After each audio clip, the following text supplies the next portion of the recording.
안녕하세요. 디스멘터리입니다. 조선업은 대한민국의 경제 발전에 있어서 너무나도 중요한 역할을 해준 소중한 자산이었습니다. 보통 조선소와 조선업을 이야기할 때는 빠짐없이 정주영과 박정희를 이야기합니다만 대한민국 조선업의 아버지는 따로 있었습니다. 오늘 영상에서는 그분에 대해서 알아보도록 하겠습니다.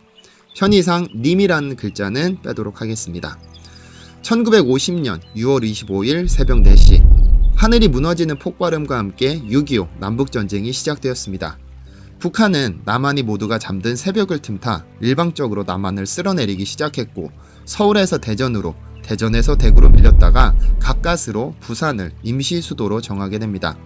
이날 이 장소에는 부산으로 피난을 내려온 19살의 한 청년이 있었습니다.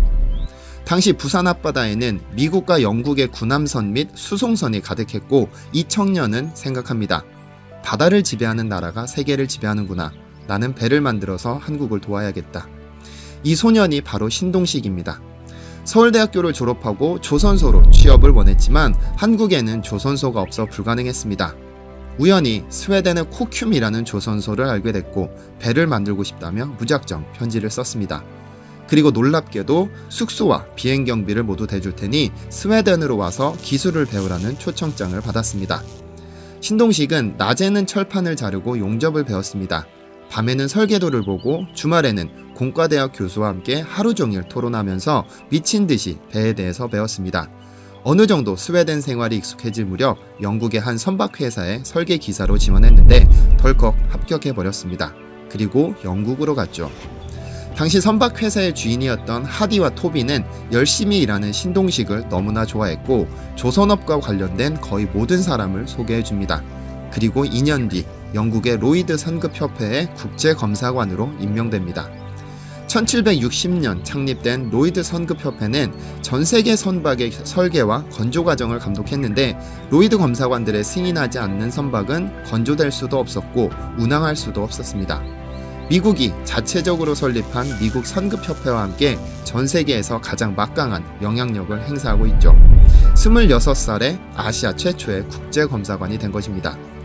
그리고 1961년 일본으로 장기 출장을 떠나게 됐고 며칠 뒤 박정희가 일본을 방문하게 됩니다. 당시 한국은 중공업 발전을 목표로 삼고 있었는데 공장 건설에 필요한 차관을 구하는 중이었습니다. 일본을 거쳐 미국을 거쳐 독일로 가는 일정이었죠. 일본 대표부의 초청을 받은 신동식은 만찬 장소에서 처음으로 박정희를 마주하게 됩니다. 그런데 갑자기 군복을 입은 한 장군이 다가오더니 한국으로 돌아가자며 신동식에게 명령을 내립니다. 이에 신동식은 우라가 치밀어 강하게 쏘아붙입니다. 왜 저에게 애국을 강요하십니까? 저는 이렇게 국제적으로 성공했다고 고국으로 돌아가자 하시는데 제가 유학 갈 때 여권을 순수히 발급해 주셨습니까? 제가 외국에서 배를 고르며 공부할 때 장학금을 내주셨습니까? 이에 박정희는 그만 하면서 소란을 잠재웠습니다. 차관을 구하러 외국으로 가는 길인데 구체적인 계획은 있지만 바다와 관련한 조선 분야의 기술이 미흡하니 와서 도와주시길 부탁드린다며 최대한 예의를 갖추었습니다. 그리고 신동식은 박정희를 바라보며 말을 남깁니다. 조국에 대해서 좋은 추억이 남아있지도 않으며 유학 당시 받았던 멸시를 잊지 못한다 했습니다. 배를 골아 죽을 뻔한 시절을 겪어내며 공부했지만 단 한순간도 조국을 잊지 않았다고 했습니다. 지금 전세계 어느 배도 자신이 서명 없이는 건조할 수도, 인도할 수도, 운항할 수도 없다고 해서 무조건 애국을 강요하지 말라고 쏘아붙였습니다. 그리고 박정희에게 한 가지 제안을 합니다. 일본의 모든 공업단지를 안내할 테니 시찰하라고, 그리고 꼭 일본의 좋은 점을 배워가라고 말이죠. 갑자기 만찬장의 분위기가 살벌해지기 시작했습니다.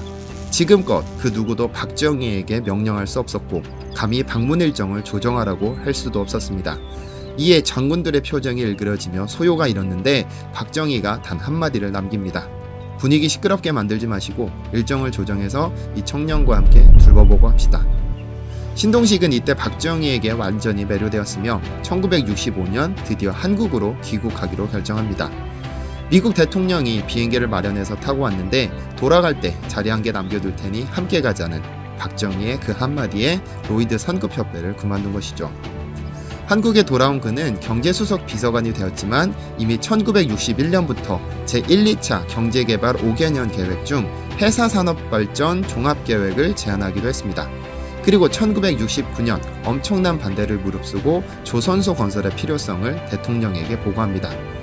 국제무역이 늘고 국가 간의 거래가 활발해지면 배로 운송해야 할 물품이 기하급수적으로 늘 것이며 대형 선박을 만드는 조선 산업을 선점해야 한다.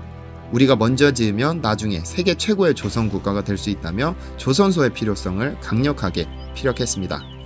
그가 입안했던 이 조선 정책을 바탕으로 현대중공업, 대우조선해양, 삼성중공업이 태어났고 대한민국 조선업이 세계를 휘어잡게 된 것입니다. 신동식이라는 인물은 조선 산업을 계획했고 박정희라는 인물은 한국에 조선소를 허락했고 정주영이라는 인물은 조선소에서 배를 건조했습니다. 그리고 34년이 지난 2003년 대한민국의 조선업은 선박 건조량, 수주량, 수주 잔량의 세계 부문에서 1위를 차지하면서 명실상부한 세계 최고의 조선 국가가 됐습니다. 신동식은 제2경제수석 비서관으로서 미국으로, 일본으로, 그리고 영국으로 돈을 빌리러 다녔고 일부는 그를 개발 독재의 하수인으로 불렀습니다. 그러나 그의 노력 없이 조선업은 태어날 수 없었고 조선업은 대한민국의 발전에 불을 당겨주었습니다. 아마 신동식이 없었다면 현재 대한민국의 조선업은 세계 1위가 될 수 있었을까요?